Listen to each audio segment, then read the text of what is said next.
Unified 911, anong matutulong namin sa'yo? Anya ti maitulog mi ken kapo. Anong may tatabang ko sa Unsay imo? akong ikatabang nimo? Ngini makadabang na misal ka no. Sa anumang wika o dialekto, may tulong na darating sa iyo.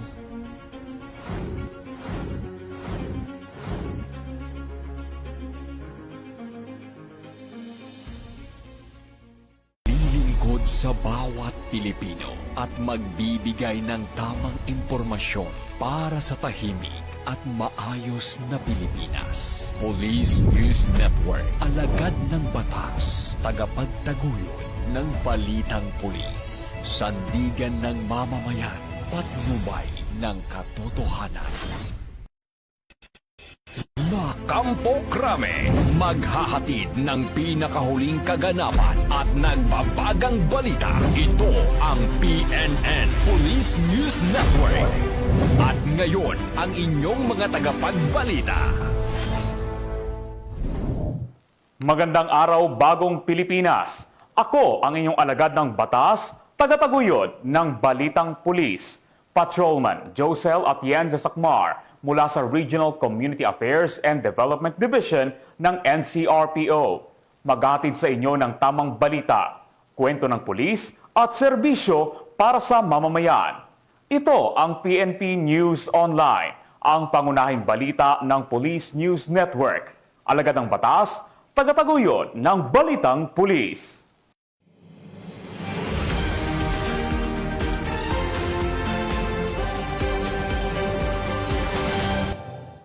Narito ang mga balitang dapat ninyong abangan. Lalaking nagbabantang ikakalat ang maselang larawan at video ng isang individual arestado ng Regional Anti-Cybercrime Unit 9. Tatlong biktima sa hostage-taking nailigtas ng PNP. Sospek arestado. Higit sa 7 milyong pisong halaga ng iligal na droga nasabat sa bypass sa Camarines Sur.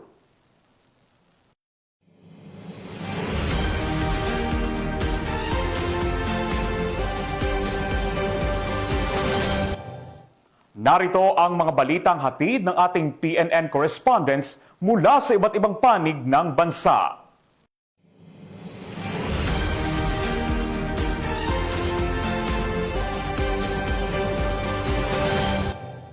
Simulan natin ang balita mula sa bahagi ng Luzon.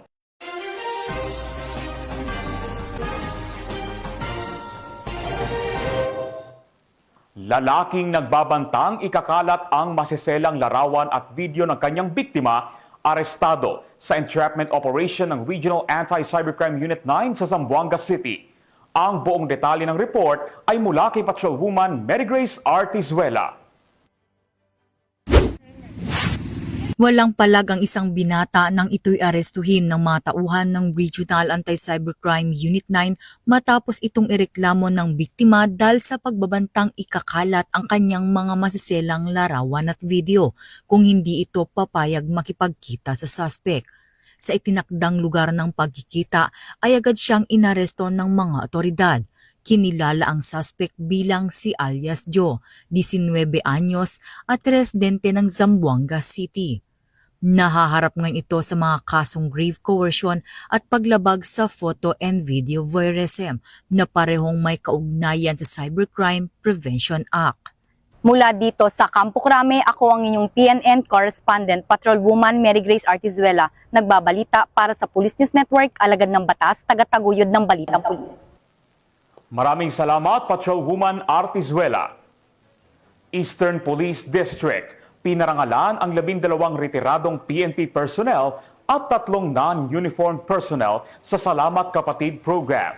Patrolwoman Jenny May Dolor sa report.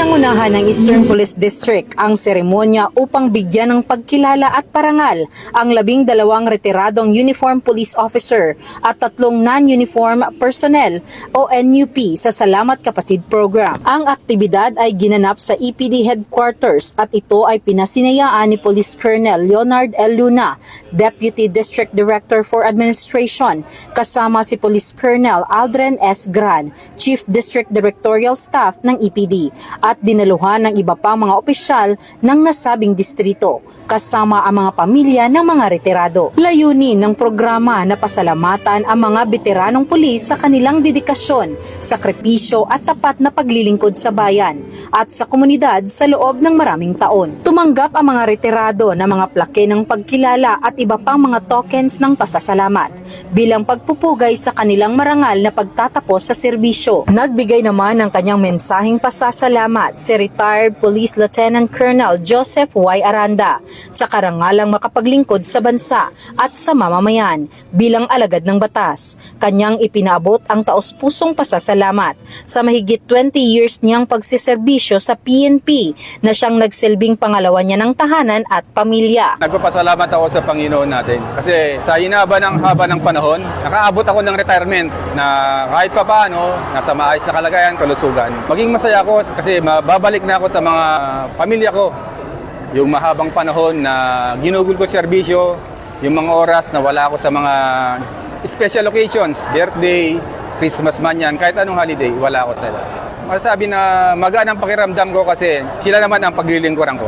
Sa inyong pagre-retiro, ito hindi katapusan kundi panimulang yugto ng inyong buhay. Saludo ang buong kapulisan ng Eastern Police District sa inyong serbisyo at paglilingkod sa ating bayan. Mula dito sa Eastern Police District, ako po ang inyong Police News Network Correspondent, Patrolwoman Jenny Midolor, alagad ng batas, tagataguyod ng Balitang Pulis. Maraming salamat, Patrolwoman Dolor. Department of Labor and Employment at PNP naglunsad ng Tupad Orientation Program para sa 131 na benepisyaryo sa Pangasinan. Ang magandang balitang yan ay mula kay Police Master Sergeant Basan Abella Jr.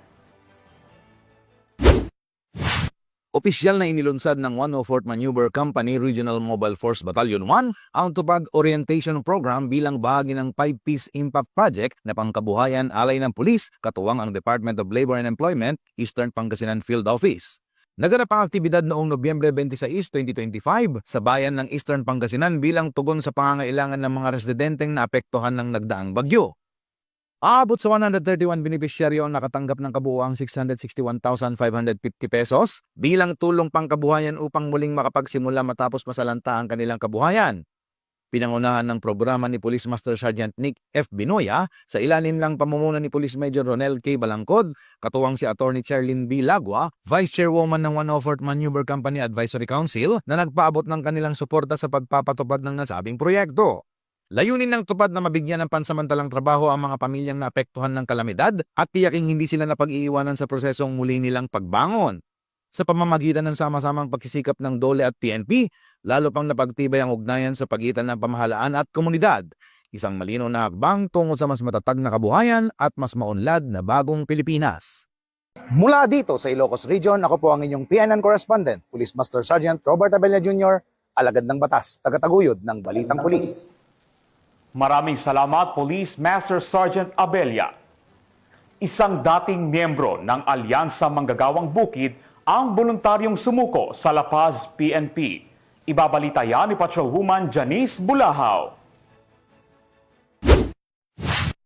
Isang dating kasapi ng Alyansang Manggagawang Bukid ng Hacienda Luisita ang kusang loob na tumalikod sa kilusan at sumuko sa La Paz Municipal Police Station sa Barangay San Roque, La Paz, Tarlac. Kinilala ni Police Brigadier General Ponce Rogelio I. Peñones Jr., Regional Director ng Pro-3, ang nagbalik loob na si alias Ka James, 68 taong gulang, may asawa, walang trabaho at residente ng Block 6, Barangay Motrico, La Paz, Tarlac. Ang kaniyang pagsuko ay naging matagumpay sa pamamagitan ng koordinasyon at negosasyon ng mga tauhan ng La Paz Municipal Police Station, katuwang ang Provincial Intelligence Unit Tarlac PPO, at Regional Intelligence Unit Pro 3. Voluntaryong isinuko ni Ka James ang isang hindi lisensyadong caliber 38 revolver na walang serial number at kargado ng 3 pirasong live ammunition na ngayon ay nasa kustodiya ng mga otoridad para sa tamang disposisyon.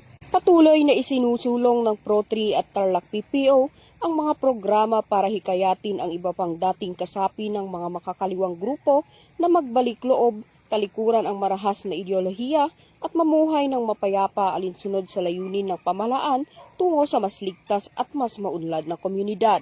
Mula dito sa gitnang Luzon, ako ang inyong PNN correspondent, Patrolwoman Janice Bulahaw, alagad ng batas, tagataguyod ng Balitang Pulis. Maraming salamat, Patrolwoman Bulahaw. Dahil sa mabilis at mahusay na aksyon ng PNP, nailigtas ang 3 biktima sa hostage taking. Suspect sa pang-hostage, arestado. Patrolwoman Priscel May Urbano sa report. Na naaresto ng Quezon Police Provincial Office ang isang individual at naligtas ang 3 babae matapos ang insidente ng hostage taking sa Barangay Kipot, Chaong, Quezon Province nito lamang ka-26 ng Nobyembre taong kasalukuyan. So kanina pong bandang alas 12:20 ng tanghali, nakareceive po ang Chaong Police Station ng isang tawag na kung saan po isang babae ang binugbog ng kanyang dating ka-live-in. So nagresponde po ang ating kapulisan. At pagdating nga po dun sa lugar, tumakbo po itong suspect at pumasok po sa isang apartment. At dun po sa loob po ng apartment, ng hostage po itong suspect na ito upang maiwasan ang paghuli ng ating kapulisan gamit po ang isang pan-knife. So dito po nagsimula po ang hostage negotiation na kung saan pinangunahan po ito ng Chaong Police Station, ng First Maneuver Company at ng LGU. So tumagal din po ng ilang oras ang hostage negotiation. At doon po pinagbigyan ng ating kapulisan ang kahilingan ng suspect na siya po ay aalis gamit po ang isang tricycle. So binigyan po ng ating kapulisan ng tricycle itong suspect upang sa ganun ay siya po ay makaalis doon sa lugar. At nangako po siya na iiwanan po niya at yung pong mga biktima. So doon po sinamantala ng ating kapulisan na mahuli po itong suspect at mailigtas po ito pong mga biktima. Kinalala ang suspect na si alias Fed, 44 taong gulang, residente ng Barangay Lusacan, Chaong, Quezon Province. Ayon sa ulat ng Quezon Police Provincial Office, sa pamumuno ni Police Colonel Romulo A. Albacea, Acting Provincial Director, ang matagumpay na operasyon ay nagpapakita ng dedikasyon at kahandaan ng ating kapulisan sa pagtugon sa mga sitwasyong naglalagay sa panganib sa buhay at seguridad ng ating mga kababayan. Mula dito sa PRO Calabarzon, ako ang inyong Police News Network Correspondent, Patrolwoman Priscel May Urbano, alagad ng batas, tagataguyod ng Balitang Pulis. Maraming salamat, Patrolwoman Urbano. Higit sa 7 million pesos na halaga ng shabu ang nakumpiska sa isinagawang anti-illegal drug operation sa Minalabak, Camarines Sur. High-value target, arestado. Yan ang balitang hatid ni Police Corporal Angeli Torrecampo. Tinatayang 7 milyong halaga ng hinihinalang shabu ang matagumpay na nakumpiska ng pulisya sa isang drug buy-bust operation sa Barangay Irayang Sulong, Minalabak, Camarines Sur nito lamang Nobyembre 25 taong kasalukuyan. Kinilala ang suspect na si alias Rick, 41 anyos, tubong langtad, Naga City, Cebu, ngunit kasalukuyang naninirahan sa San Roque, Pili, Camarines Sur. Siya ay kabilang sa listahan ng high-value individuals na aktibong sangkot umano sa bintahan ng iligal na droga sa reyon. Nakumpiska sa suspect ang 21 piraso ng heat-sealed transparent plastic sachet na naglalaman ng humigit kumulang sa 1,050 gramo ng hinihinalang shabu na nagkakahalaga ng umaabot sa higit 7,140,000 pesos. Sa kasalukuyan, nasa kustudiya na ng Minalabak Municipal Police Station ng suspect at nahaharap sa kasong paglabag sa Republic Act 9165 o ang Comprehensive Dangerous Drugs Act of 2002. Mula dito sa Riyong Bicol, ako ang inyong PNN Correspondent, Police Corporal Angeli Torrecampo, alagad ng batas, tagataguyod ng Balitang Pulis. Maraming salamat, Police Corporal Torrecampo.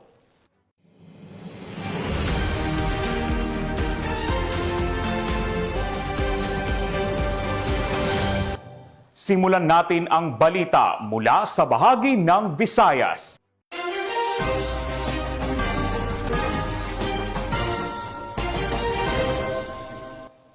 Isa sa mga sospek na sangkot sa bomb threat sa Oton National High School sa Iloilo ang sumuko sa otoridad. Ang buong detalye ng report ay mula kay Patrolwoman Justin May Halyores. Voluntaryong sumuko sa Oton Municipal Police Station ang isa sa mga individual na sangkot umano sa sunod-sunod na bomb threats na yumanig sa Iloilo Province nito lamang ika-24 ng Nobyembre taong kasalukuyan. Ang pagsuko ng sospek ay naganap matapos ang malawakang investigasyon ng Police Regional Office 6 sa pangunguna ng Iloilo Police Provincial Office, katuwang ang iba't ibang ahensya ng gobyerno. Sa pamamagitan ng magkatuwang na operasyon, matagumpay na natunto ng mga investigador ang ilang cellphone numbers na konektado sa mga Facebook account na ginamit upang magpadala ng bomb threats. Kabilang sa mga nakilala ay isang 19 anyos na residente ng Oton na itinago sa alias na Jojo. Natukoy na si alias Jojo ang nagpadala ng bomb threat sa Oton National High School noong ika-21 ng Nobyembre gamit ang isang Facebook account at maling pagpapakalat ng impormasyon na may 5 bomba umanong na itanim sa loob ng paaralan. Mula sa cellphone number na konektado sa naturang FB account, nakumpirma ng pulisya ang tunay nitong pagkakakilanlan. Nang mapagtanto niyang natunto na siya ng mga otoridad at malapit nang maaresto, kusang loob siyang sumuko sa Oton MPS. Kasama ang kanyang ama at kapatid at inamin niyang nagpadala siya ng naturang bomb threat. Nahaharap ngayon si alias Jojo sa iba't ibang kaso, kabilang ang paglabag sa Presidential Decree 1727 o ang Anti-Bomb Joke Law, kaugnay ng Republic Act 10175 o ang Cybercrime Prevention Act of 2012, at posibleng paglabag rin sa RA 7610 o ang Special Protection of Children Against Abuse, Exploitation and Discrimination Act, at iba pang angkop na kriminal na kasong maaaring isampa. Ayon kay Police Brigadier General Josefino Diligan, Regional Director ng Police Regional Office 6, inaasahang madaragdagan pa ang mga makikilala at mahuhuling sospek sa likod ng serye ng bomb threats. Nakakuha na umano ang mga investigador ng mahahalagang lead at tiniyak pa na pananagutin ang lahat ng sangkot. Muling tiniyak ng Pro-6 at ng mga katuwang na ahensya ang kanilang walang humpay na dedikasyon sa pagpapanatili ng kapayapaan at seguridad sa buong Western Visayas. Mula rito sa Western Visayas, ako ang inyong PNN Correspondent Patrolwoman Justin May Halyores. Alagad ng batas, tagataguyod ng balitang pulis. Maraming salamat, Patrolwoman Halyores. 136,000 pesos na halaga ng shabu ang nasabat sa isinagawang buy-bust operation ng mga otoridad sa Iloilo City. Magbabalita dyan si Patrolwoman Ledelyn Bansagon.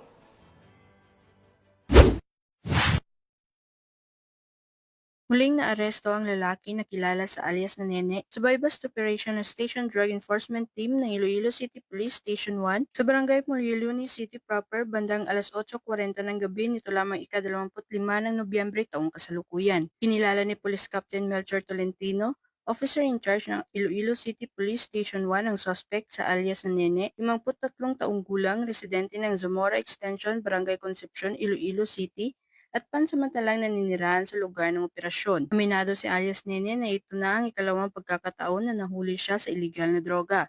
Sa edad na 15, unang nakulong siya sa kasong pagnanakaw at nakapaglingkod ng 4 na taon sa New Bilibid Prison. Ayon kay Police Captain Tolentino, 2 linggo nilang minanmanan ang suspect bago ang operasyon.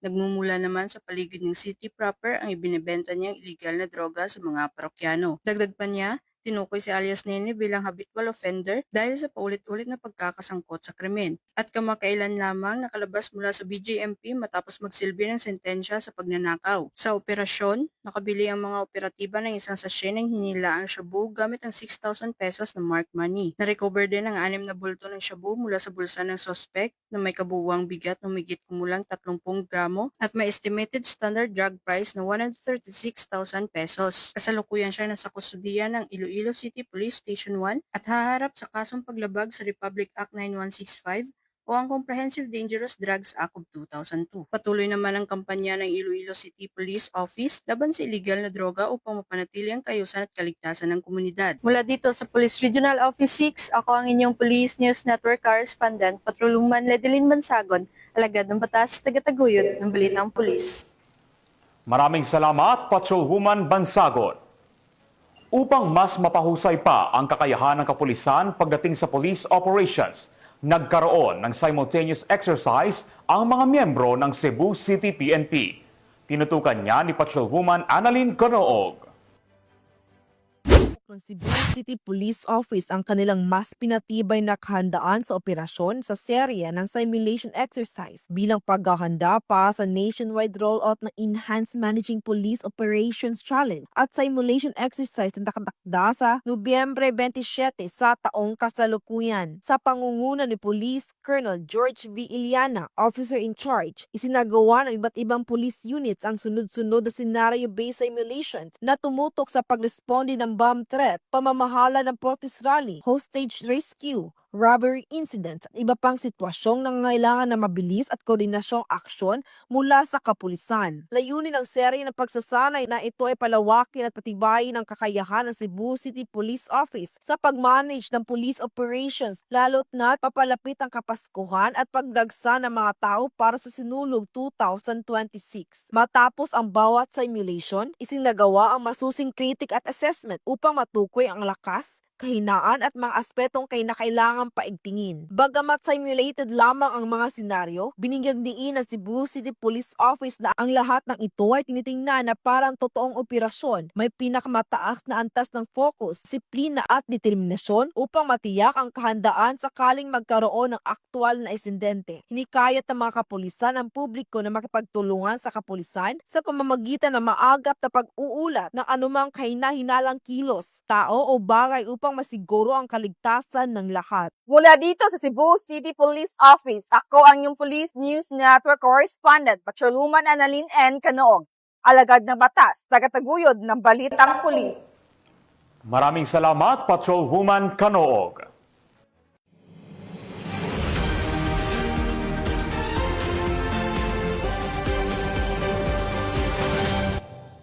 Simulan natin ang balita mula sa bahagi ng Mindanao.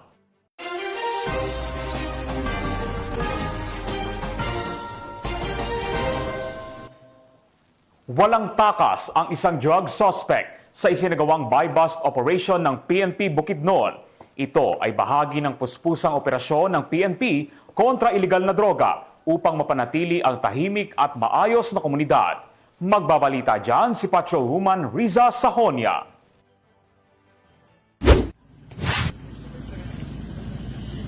Arestado ang isang drug suspect sa isinagawang joint buy-bust operation ng City Drug Enforcement Unit, Bukidnon Provincial Intelligence Unit, katuwang ang mga kapulisan ng Valencia City Police Station sa Valencia City, Bukidnon. Kinilala ni Police Lieutenant Colonel Brian M. Panganiban, officer in charge ng Valencia City Police Station, ang drug suspect na si Elias Suisoy, lalaki at residente ng nasabing lugar. Sa ikinasang joint buy-bust operation ng mga operatiba bandang alas 6 ng gabi ay nagresulta sa pagkakakumpiska ng mga pakete ng hinihinalang shabu, isang cellphone, isang 500 peso bill na ginamit bilang buy-bust money at iba pang mga non-drug items. Ang suspect ay nahaharap sa kasong paglabag sa RA 9165 o Comprehensive Dangerous Drugs Act of 2002. Mula dito sa Northern Mindanao, ako ang inyong Police News Network Correspondent, Patrolwoman Riza Sahonia, alagad ng batas, tagataguyod ng Balitang Pulis. Maraming salamat, Patrolwoman Sahonia. Arestado ang isang 27 anyos na lalaki matapos ang isang matagumpay na anti-illegal drug operation ng mga otoridad sa Ozamis City, Misamis Occidental. Patrolwoman Danessa Berdos, ibalita mo. Arestado ang isang individual sa kanasang buy-bust operation ng mga operatiba ng Ozamis City PNP sa Barangay Karangan, Ozamis City, Misamis Occidental. Kinilala ni Police Lieutenant Colonel Harvey Villanosa, officer in charge ng Ozamis City Police Station, ang suspect na si alias Tata, lalaki 27 taong gulang at residente ng Zamboanga City.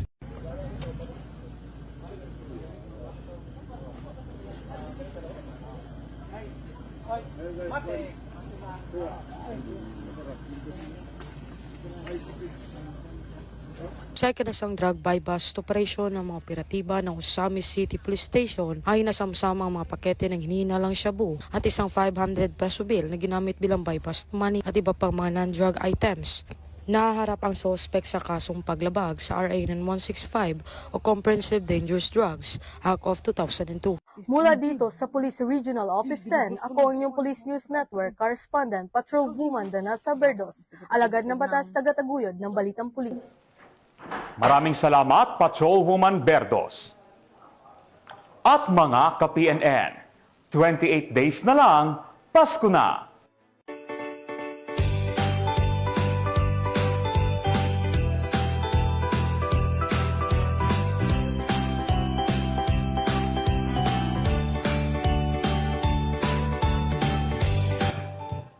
Sa ngalan ng pamunuan ng Philippine National Police, sa pangunguna ni Acting Chief PNP, Police Lieutenant General Jose Melencio Corpuz Nartates Jr. at sa pamumuno ni President Ferdinand Bongbong Marcos Jr., kami ay maglilingkod sa bawat Pilipino at magbibigay ng tama at balanseng balita. Mula rito sa tanggapan ng tagpag-ugnay ng pambansang pulisya, kami ang inyong alagad ng batas, tagataguyod ng Balitang Pulis.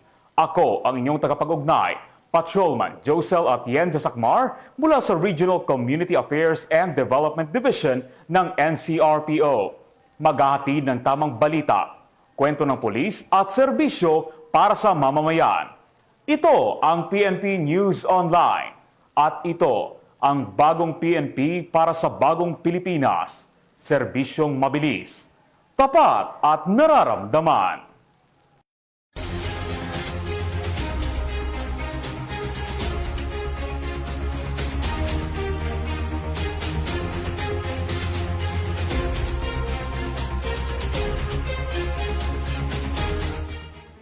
Police News Network, alagad ng batas, tagapagtaguyod ng Balitang Pulis.